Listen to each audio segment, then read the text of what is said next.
Your eyes and your vision are under attack. Damaging blue light from the sun, your phone, your computer, your tablet, even light bulbs and car headlights is constantly bombarding you. The good news is our eyes actually already have a line of defense to counter the effects of blue light. This defense is made up of 3 pigments called carotenoids.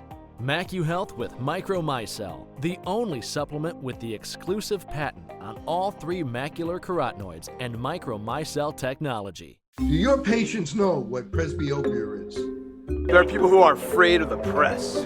Have you talked to your patients about multifocal contact lenses? I've heard the bifocal, but not multifocal. Exactly, not multifocal. Do you need help with your multifocal strategy? Learn more at the conclusion of this episode.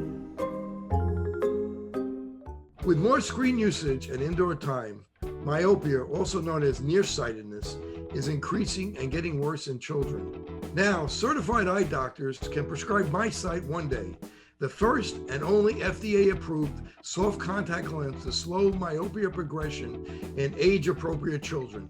Visit CooperVision.com to find a Brilliant Futures certified eye doctor near you.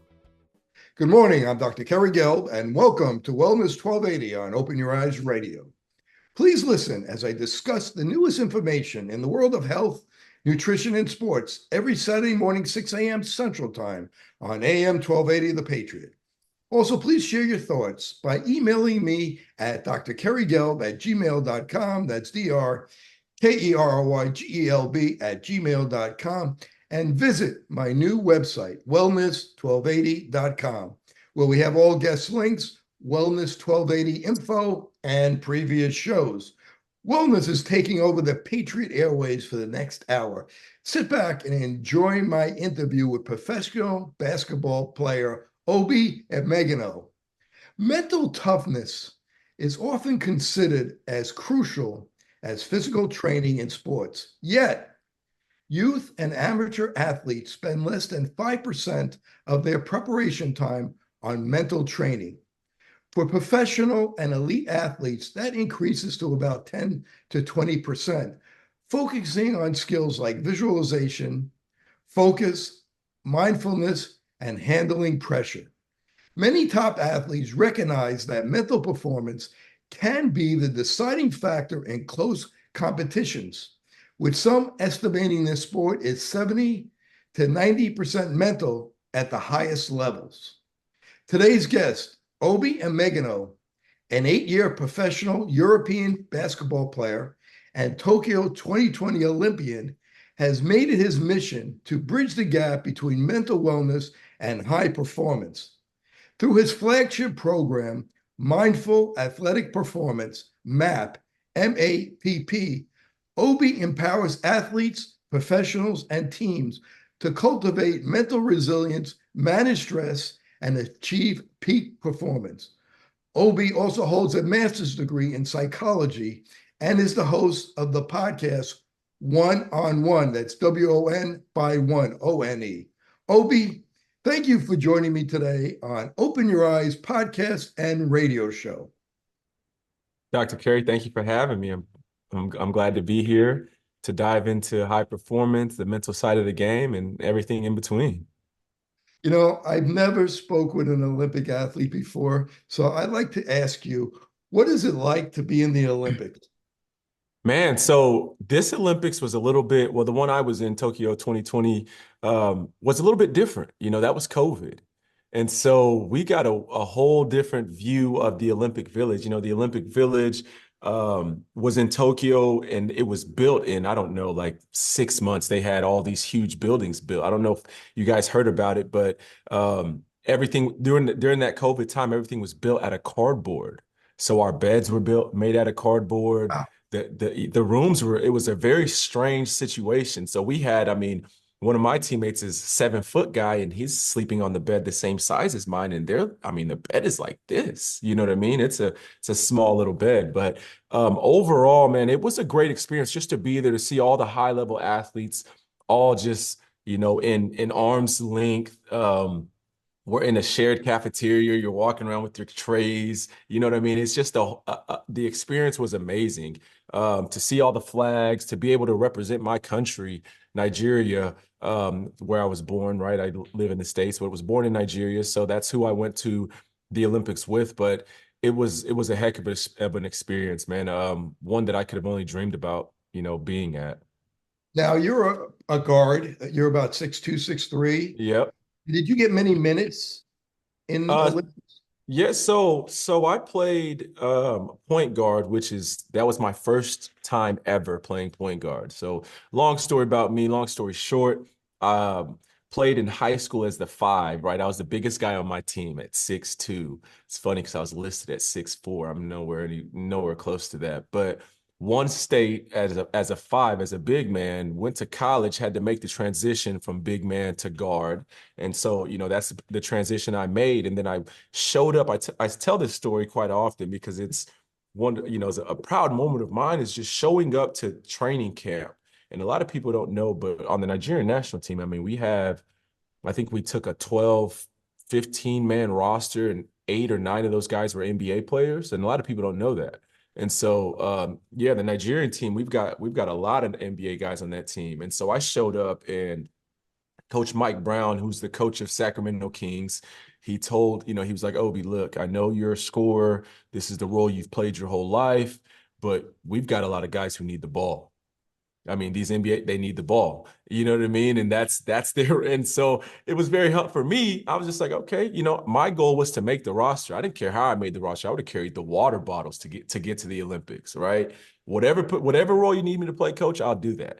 And so he was like, look, we need somebody to play the point guard, assist the ball, play defense, help run the team, get the guys the ball who need the ball. And so me, I'm not the selfish guy. I was like, okay, I understand that there's these guys. I understand the hierarchy. I understand these guys are making a lot of money to play this game, to play this role. All right, I can fill in. I can come and play my role. And I think that's just kind of a testament to how I've progressed in my journey of basketball. Like you said, I'm the smallest guy on the court 9 times out of 10, one of the smallest guys on the court. And to make that jump, to make that transition to being a point guard, and knowing that there's guys who need the ball, and just being able to have that opportunity was a dream come true for me. How'd you guys do in the Olympics? Not great. You know what? Okay, let me come back. All right, so prelims. If anybody's listening to this, we played USA in Las Vegas. This was the prelims before we took off to Tokyo. Played USA, won that game. We played really well. So we played Argentina, USA, and Australia, I believe. Played really well during the tournament, the prelim tournaments, beat USA, a huge moment for us. And then got to the Olympics, and things didn't go the way that we had planned. All right. And it's crazy. We were, top 10 countries there.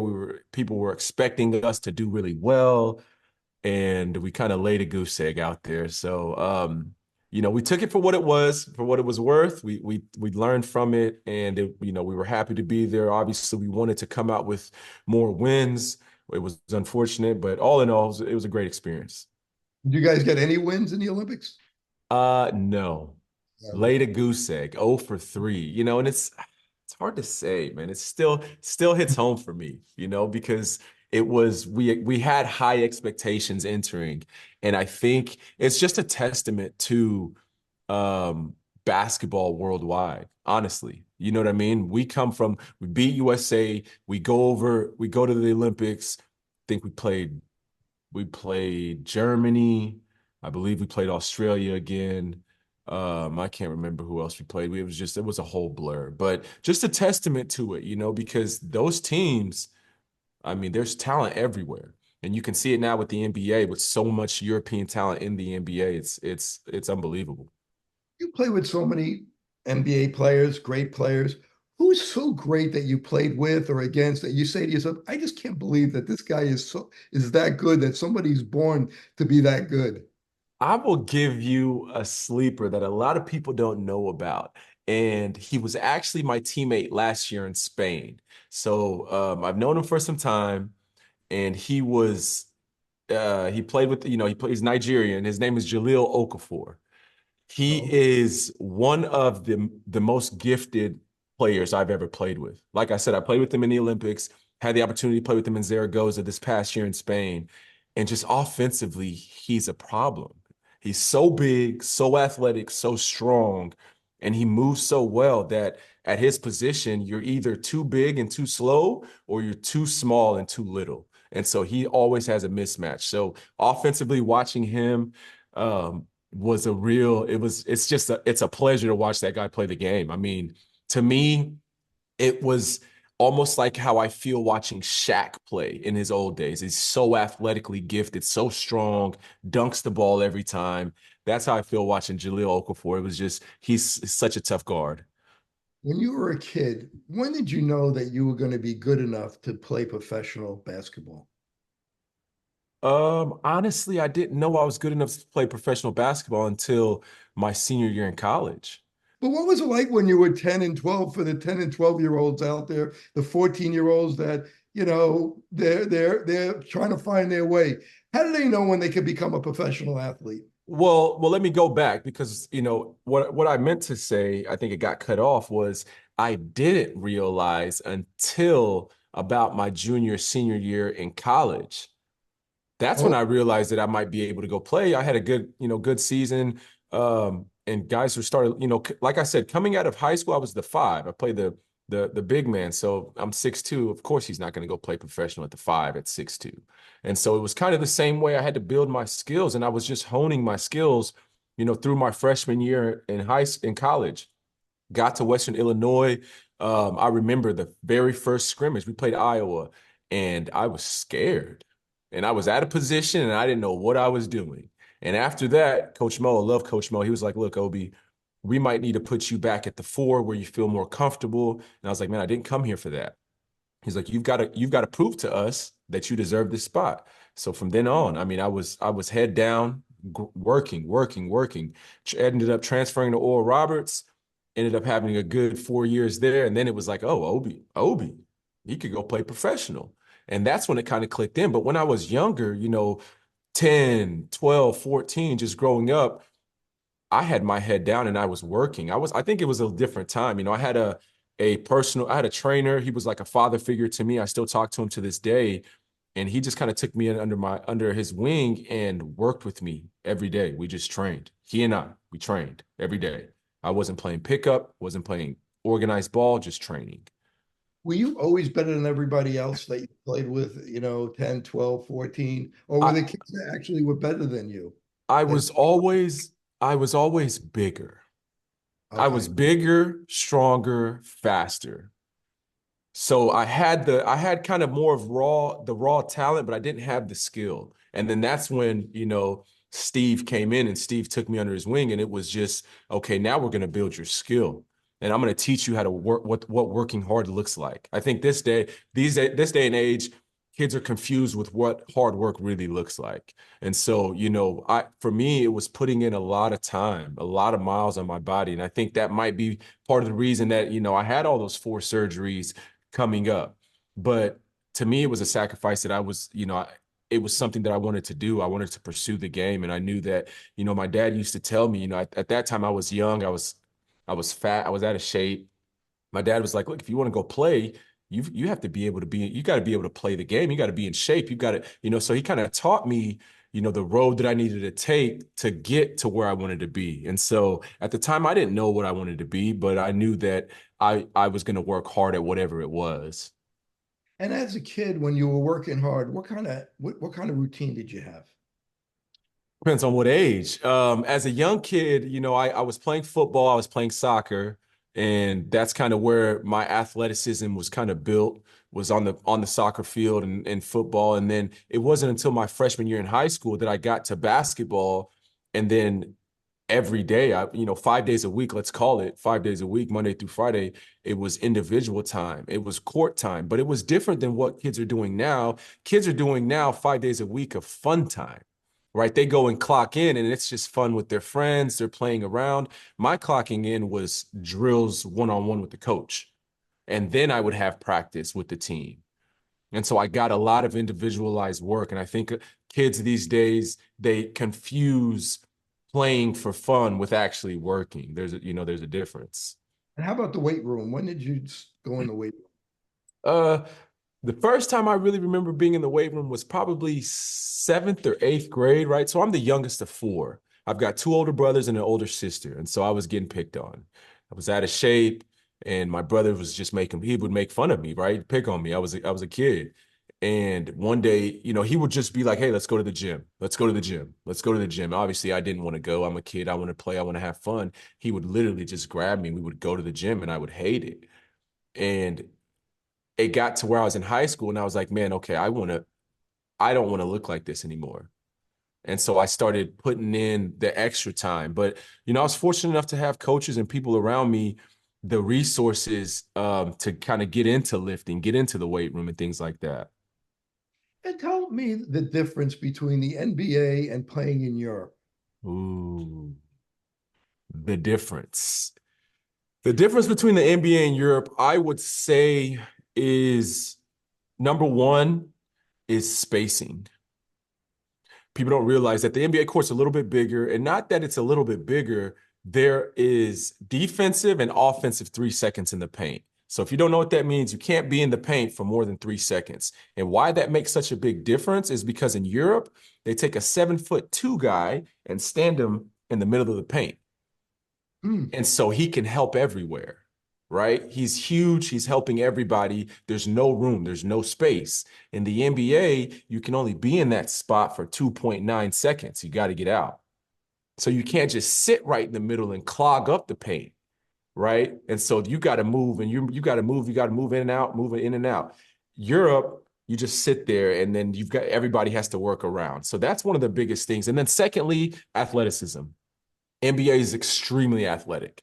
All right. Europe is athletic as well, but NBA, I mean, it's the most athletic people in the world are there. You know what I mean? And so you won't get that type of athleticism anywhere except for the NBA, the explosiveness, the athleticism, the height, all those things. I think that adds to, those guys being such great. And don't get me wrong. I mean, they've got the most talented guys in the world. The top 50 guys in the NBA are the most talented guys in the world at basketball. But outside of that, I think there's talent that competes in Europe.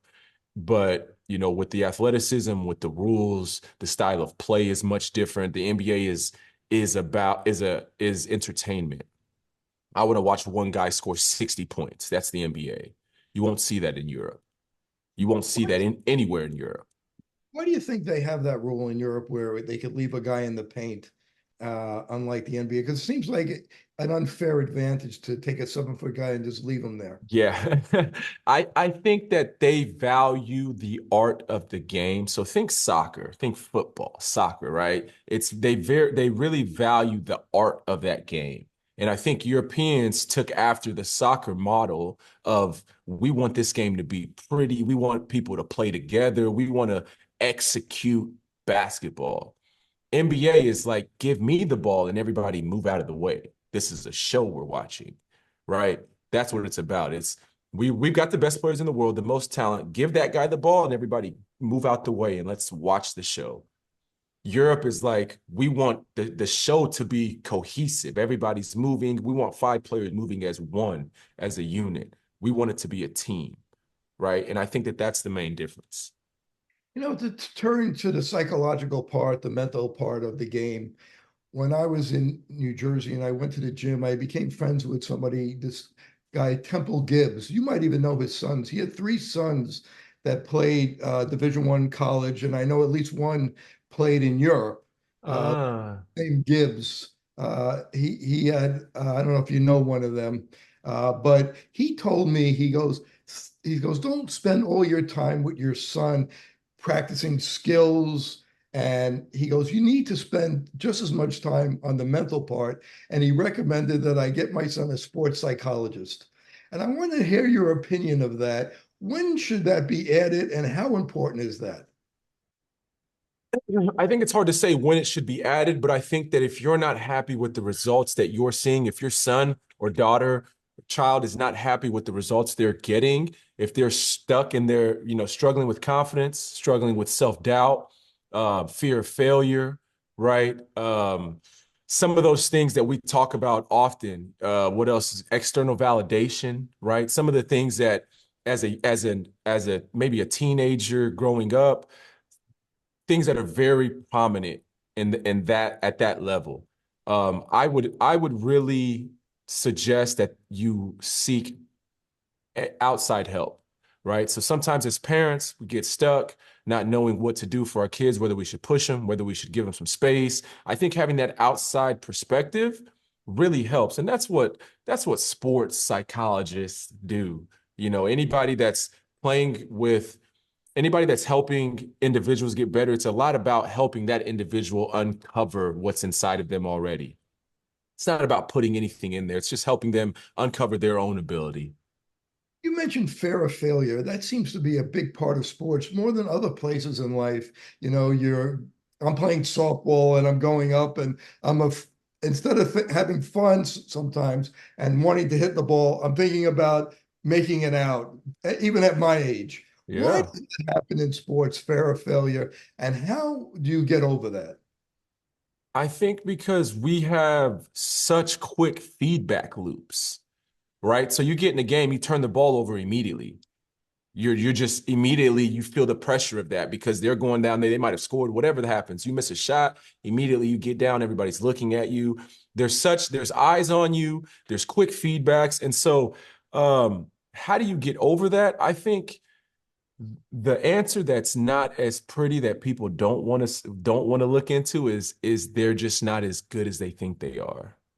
And there's nothing wrong with that, right? We're all, I'm not as good as I would like to be, and a lot of people, let's not say as good as they think they are, they're not as good as they would like to be, and then some of them are not as good as they think they are. And I think all of that comes from a lack of fulfillment within ourselves. And so the only way Hold that thought. We're speaking with Obi Emegano, professional basketball player, founder of WonByOne. And we'll be back after the break. This is Dr. Kerry Gelb. You're listening to Wellness 1280 on Open Your Eyes Radio, AM 1280, The Patriot.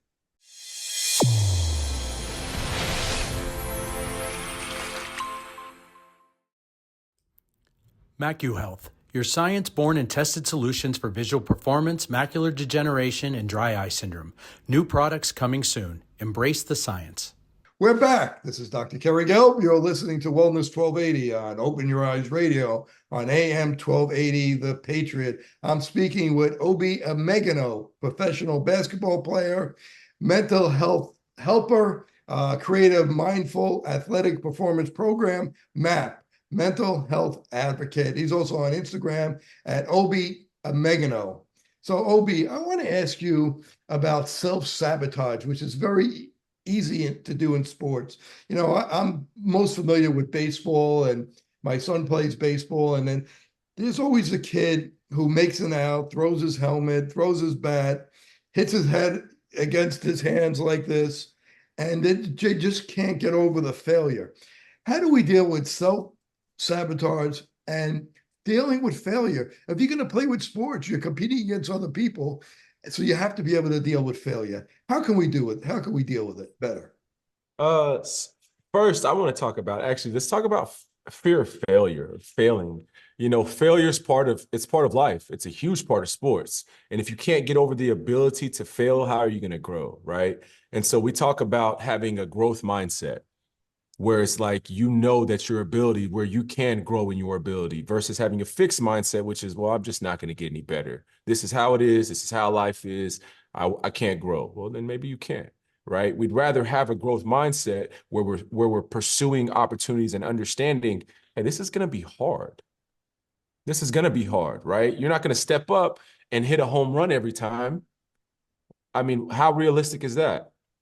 Right. So I tell guys this all the time in basketball. I'm like, hey, when you step up, you're going to miss a shot, especially when we're working out. You miss a shot. Don't put your head down for multiple reasons. You put your head down. You're saying to yourself, you're essentially talking, saying negative thoughts to yourself, for one. And then for two, for everybody that's watching, not just yourself, but your teammates, they're watching how you react. If I see you miss a shot, you put your head down, I know you're not here right now. So next time, you're probably not going to get this pass, right? You're not going to get this next opportunity until I know that you're back in this game right here. And then thirdly, for the fans, for the recruiters, for the scouts that are up in the stands, that's the last thing they want to see. All right. I remember I was working out. I forget, I think I was with Orlando Magic, and they were like, look, when you miss a shot, don't act like it's the first time you've ever missed a shot. And that's what, kids, we miss a shot and we want to show everybody else that, man, I'm better than this, guys. Don't worry. Like, I'm better than this. And the truth is they're not really worried about that. They're worried about themselves. And so you're just harming yourself. All right. They're not as worried about us as we think they are. And it would be much better for you to just get back on defense, make a hustle play, move on to the next play. Right. And then that's where the self-sabotage comes in at. If I make a mistake, and I'm not in the game, then I let that mistake roll into the next play and I make another mistake. And then I let that mistake roll into the next play and then I make another mistake, right? And so now that's when you're self-sabotaging. You're not only sabotaging your teammates, and now you're sabotaging yourself. And it becomes quickly a cancerous environment. And kids don't, athletes, a lot of athletes, I keep saying, a lot of athletes don't understand that a coach doesn't want that player on their team, because not only are they self-sabotaging, but they're ruining the chemistry of the team as well with that attitude, with that negative attitude, because that attitude of you missed the shot, or you turned the ball over, or you struck out, or you threw an interception, whatever sport it is, whatever that mistake is, you'd be much better off working on the next play or putting your energy on the next play than sitting back and then focusing on this play and allowing it to affect the next play, right? And I'll give you one more last thing is, if I miss a shot here and I'm down on myself, what's the likelihood that I make the next one? It's very low. It's very low because I'm still focused on that shot. I'm still thinking about that shot, right? You're not thinking about this shot. And so you end up it ends up stacking on top of each other, mistake and mistake and mistake. It turns into a huge self-sabotage. At what point in your life were you able to let go, like the technique of letting it go? You made a bad shot, you made a bad pass, where you let it go and it doesn't affect you at all and it's totally out of your mind. At what point in your life, and what did you do to get to that point? I don't think it's ever gone. I'm human as well. So I understand when guys go through those moments of, man, they're down on themselves. I understand that. But how do you bounce back? Right. And so there's various methods, but one I like to use is letting it out. Right. So you miss a shot, you're frustrated, actually let it go, let it out. Because if you're holding on to it, then it's brewing inside, right? You're brewing, let it out. It's okay to let it out every once in a while, but it's got to be purposeful. There's got to be a direction. There's got to be a reason for that. You can't be letting it out every time. Give yourself 30 seconds. Give yourself 1 minute to regroup. Take a second. Take a few deep breaths. Regather your thoughts, regather your mind, take a second to regroup, and then go back. But put a time limit on it. If you have a bad day or a bad morning, put a time limit on the time that you get to spend thinking about that. All right, I'm going to give it like 10 minutes. All right, I'm going to sit here, I'm going to sulk, I'm going to let it go, and then I'm going to move on. I think a lot of times we let days, I'll get into days here, we let a bad morning be a bad day. All right, I was late this morning to work. I was rushed. I was flustered. This happened before work. I show up. Now, man, I just had a bad day. And we'll say that. We'll actually say it, man, it's just been a bad day. It's 10 o'clock. Hasn't been a bad day. It might have been a bad morning. You still have time to turn it around. So I think that mentality, that growth mentality is extremely important for everybody to understand. Life is cyclical. You'll go through periods that aren't so good. You'll go through periods that are really good. The idea is to stay here, even kill. That's the idea. Steve Young said the principle that he uses, competing against himself rather than competing against his teammates, but he always compete against himself for self-improvement. How do you compete against yourself to make yourself better? Well, that's where the name WonByOne came from, right? WonByOne, winning. The success comes from within. It comes from you, your perspective. What is winning? What does it mean to you? And that's what I always ask people. What your success, and we're really bad about this, especially with the phones these days, social media. seeing all the highlights of other people, and we compare ourselves to them. We're comparing our life to their highlight. Well, if you go to my YouTube, you're going to see a bunch of highlights as well, but there's a lot of stuff that went on that you didn't see. So we can't compare our lives to the lives of others. And so then it comes back to, all right, well, what do I want? What does success look like to Obi? All right. And then gradually making small steps, one by one, taking small steps, taking a big goal, and then chunking it down to little measurable steps along the way. And then you're creating success each day. So I want to work out today. I got to the weight room, I worked out. That's a success right there. That's one win. And then counting up those small wins, celebrating those small wins. Each win, celebrate every one of them, right? All the small ones. I'm not saying throw yourself a party, but get yourself a pat on the back. You did what you were supposed to do. We keep moving forward. And I think taking that mentality of one by one, winning each day, each second, just taking one little win each day. And I think that's where we build that success. That's how we cultivate success from within. So you have self-affirmations on your shirt. Tell me about how self-affirmations could be helpful. And what ones do you use? Man, we met. So this was one of our first shirts. This is our second shirt with the brand that we made. And it was right at the time when self-affirmations was the biggest thing for me. And so if you know me, I'm really big with sticky notes or notes, right? I always have reminders around me of things that I need to remind myself about. All right. So, when I was in my second year in Spain, in Madrid, Fuenlabrada, Spain, I was struggling as well. And I was struggling with my happiness. And one of the things I told myself was, don't let them take your happiness. And I put that on my wall. And for me, it was just a reminder that your happiness is your happiness. Nobody controls your happiness. And so I'm a big believer. I mean, if you look at my phone right now, the back screen of my phone says I am. And it's just a reminder to myself that you are what you want to be. You are what you want to be. You are the creator. All right. So the back of this shirt, which you can't see, is about 10 affirmations.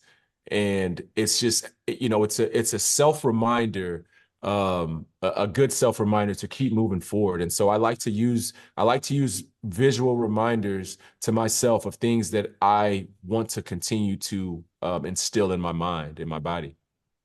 Give me some of your favorite self-affirmations. I am loved. I think that's the first one on here. I am enough. I am capable. I tell myself, man, you can do this. I go through that all the time, and people see me. I'm really big at talking to myself. So if you see me work out on the court, I'll miss a shot, and I'm like, man, you got this. Don't worry about it. You've been doing this. You can do this. You can do this, right? This is the things that's going through my head. I remember plenty of games where I'll come to halftime and I have 4 points and I'm averaging 24 points. And I'm like, man, this is a big feat. And I'm like, crazier things have happened. You've done it before, right? And people think of affirmations and they think like this woo-woo, you need to be talking to yourself. No, man, just reaffirming your beliefs. And that's all it is. Whatever beliefs you have, whatever you've got going on in your mind, reaffirming yourself, right? You've got this. You can do it. You've done it before. I know some professional baseball players, I've seen them talk about visualization, and they say it's just as good as, almost as good as them actually practicing. And they'll go through their hitting routine before they go to bed, or pitching routine. Tell me about that. And is that something you use, and do you think it's helpful? Yeah. So when I'm talking about mindfulness, and that's a word I use often, I get into visualization, I get into meditations, I get into, all those sports performance terms, but people get deterred. They get deterred because the terms are a little bit, I don't know, chuggy, whatever words you want to use, right? But it's not the whole woo. I say woo woo all the time because that's how people feel about visualization. It's not that, right? So when I was injured, spent a lot of time injured when I was in college. And what I was saying before we took this break was, ended up averaging at the end of my career right under 24 points. I was one of the top leading scorers in the Division I. But with that, I had 4 surgeries. I missed a lot of games before that time. And people ask me, like, how did I bridge that gap? And I tell them visualization, and they look at me like I'm crazy. And what I say is, I spent so much time watching practice and not playing that's all I had to do was visualize what I was going to do when I got back on the court. All right. So it's like I'm watching the game, I'm watching them practice, and I'm like, no, don't do that. I'm like, and you're thinking to yourself, man, if I was there, I would have done this. I would have done this. I would have done this. That is visualization. Watching film after a game, before a game, that is visualization, because you're seeing what's going on. You're visualizing what you could do differently. You're seeing the other team, how, excuse me, how you're going to attack their offense, their deep. You know what I'm saying? You're watching, and that's visualization, right? So when I talk about visualization to athletes, I'm like, it's not this huge, big scheme of things. It's just you noticing and understanding and mindfully running through scenarios of the game or of the practice. And that's all visualization is. And so it's been a huge tool for me. I'm a big believer in watching film. All right. You have to watch film to get better. That is visualization. Before the game, sitting down, calming your mind. Okay, when I go out on the court, we're going to go through this. These are the warm-up drills we're doing. I got to do my stretch routine. I got to go foam roll. I always use the bathroom before. So this is when I'm going to go. That's visualization. All of that is visualization. It's strategic planning. All right. So when you think about visualization, don't get caught up in what you see in the mass media. In real application of visualization for an elite athlete or for an athlete in general, it's very simple. It takes effort. You have to put thought into it. You got to put time into it. And that's all. And that's what people don't really understand. And what when they think about visualization, they have this myth or the misconception of what it really looks like. In your MAPS program, you provide tools to enhance focus. Talk to us a little bit about that. What kind of tools can you use to enhance focus?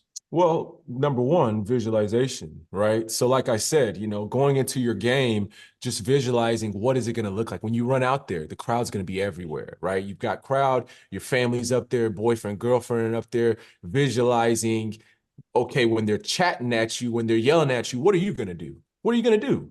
Right? A lot of people look in the stands and wave. You're not focused on the game, right? So you've got to plan that. You've got to strategically run through what that looks like.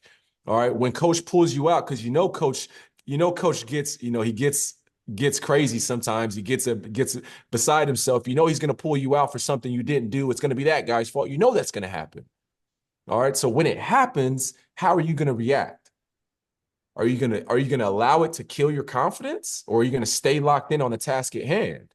And so when we're talking about real application, those are the scenarios that we run guys through. Okay, when that happens and you come to the bench and you're pissed off, what are you going to do? Well, I'm going to take a few deep breaths. I'm going to calm my nerves, right? I'm going to assess the situation, right? You're combining visualization, combining mindfulness, combining breath work, and putting it all into real life application. Now, talking about coaches, how do you deal with a toxic coach? Every coach is toxic. And that's you know what I mean? And that's number one. That is number one, understanding KYP, know your personnel, know yourself, know your players, know your coaches. Know that he's going to do that. He's going to do that. He's been doing it for you're a senior now. It's been 3 years. He's going to act like that. It's not going to change now. What are you going to do about it? What can you do about it? All you can do is control yourself, control your emotions, control your feelings, control your actions. That's all that can happen. And so when I talk to athletes, I tell them that, yes, coach is going to get mad at you for something that wasn't your fault. Now what happens? How are you going to react? Right? And so when you're faced with that, you realize, well, now it's only up to me. So now if I get mad, it's my fault. And that's what I try to get kids to understand, people to understand, myself to understand as well. And that's why I can talk about it, because I've been there. I got released my rookie season in Italy, got cut. And guess what? I was a young kid and I thought it was everybody else's fault. And it was it took a lot out of me to realize, no, that wasn't their fault. That was my fault. And it wasn't until 3-4 years later, then I sat and I'm like, man, I could have done this differently. I could have done this differently. All these things I could have done differently. Now it's my fault. Now I owned it. All right. And so for athletes out there looking at this, you've got to you've got to control your own future. So talk to the kids out there, and when it's not their fault and the coach yells at them, what should they do? When it's not your fault and the coach yells at you, do the same thing my dad taught me. My dad told me to do. Accept the blame, keep moving on forward. Because it takes a special kind of, if you say, hey, Obi, you did this and you didn't do it. Okay, I did it. Fine. It was my fault. I'll take the responsibility. What happens next? Nothing. We just keep moving forward. Right. And so the objective is to continue. The objective is to continue. And people get so caught up in the fact that, oh, well, they're putting blame on me. I didn't do this. All right. Well, maybe he's wrong. He's a human as well. Have you never been wrong before? Have you never thought something that was wrong before? That's okay. Accept that. He's a human. He might be making a mistake, and that's okay. If you knew in your heart of hearts that he was making a mistake, how would you react? You would be forgiving. And that's how you should react. Be forgiving.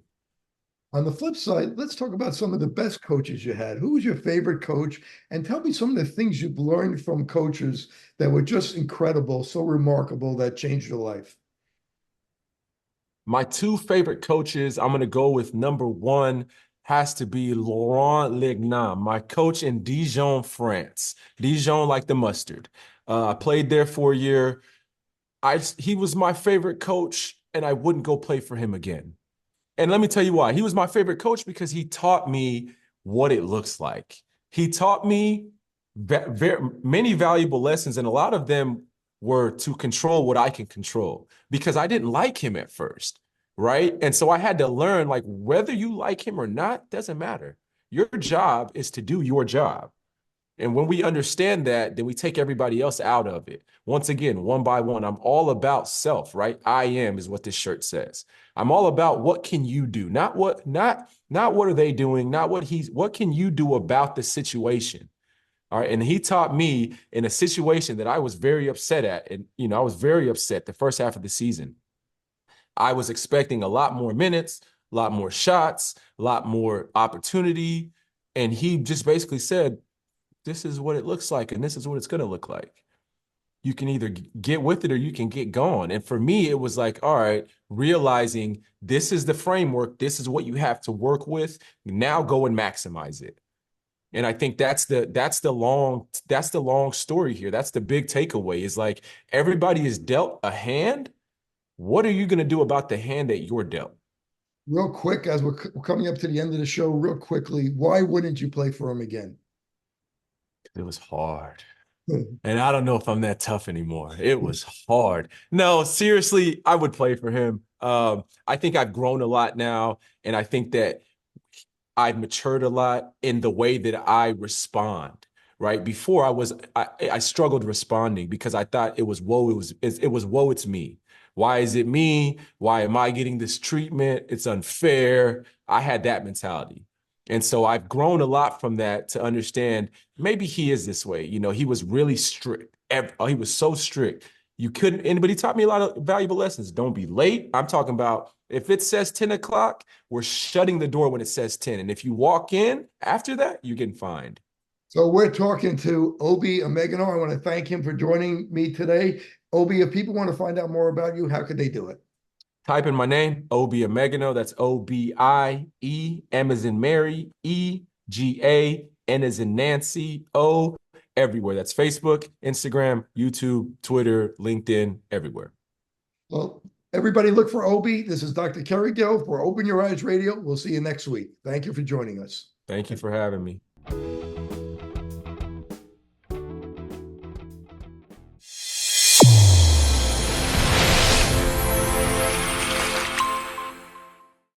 Your eyes and your vision are under attack. Damaging blue light from the sun, your phone, your computer, your tablet, even light bulbs and car headlights is constantly bombarding you. The good news is our eyes actually already have a line of defense to counter the effects of blue light. This defense is made up of 3 pigments called carotenoids. MacuHealth with Micromicelle, the only supplement with the exclusive patent on all 3 macular carotenoids and Micromicelle technology. Fitting multifocal contact lenses presents a big opportunity to meet patient needs while growing your practice. Alcon is your partner not only with our innovative portfolio, but through e-learning.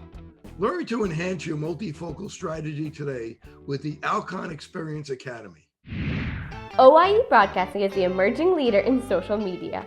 We use scientific entertainment to drive more patients into your office. Visit OIEBroadcasting.com and sign up today.